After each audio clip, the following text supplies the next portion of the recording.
Good evening. I'm Reynold Macpherson. I was convinced to stand for council by some people I really respect. They were looking for a fresh face on council. I'd prefer that they were to elect me because I might be able to offer some fresh expertise and some experience which pertains to the very large business that the council actually runs, $120 million turnover.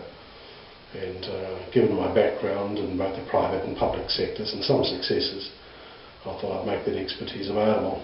And the other convincing factor for me is that I'd like to be able to speak for the baby boomers and the senior citizens in the Rotorua area. This is a tourist destination, it's a education destination, but it's also a retirement destination, increasingly so. So I'd like to do what I can to help in those areas. What are the key things you can do to help in those areas?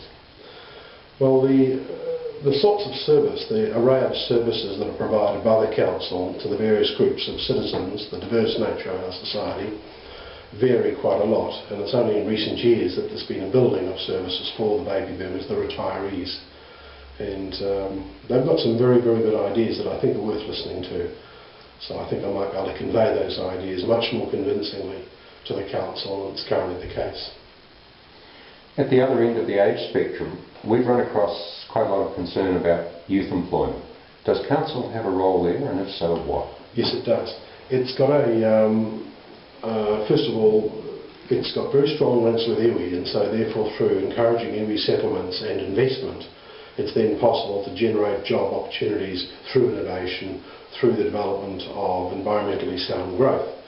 Now, if we can do that, we need therefore to have the council pressing hard to have all rangatahi trained and potentially to go on to further education in both Waiariki and Waikato. Very strong links between this region and those two institutions, and I think they could be significantly developed to the benefit of our young people. Linked to that, of course, is economic growth.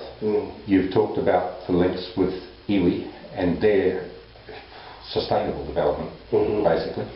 Is there a wider platform for growth here? Oh yes, there's a great deal that can be done to enhance the value chain in wood. We got $5 million at Waiariki to develop the new National Centre of Excellence in wood processing, and that's really the beginning of what could be achieved in this area.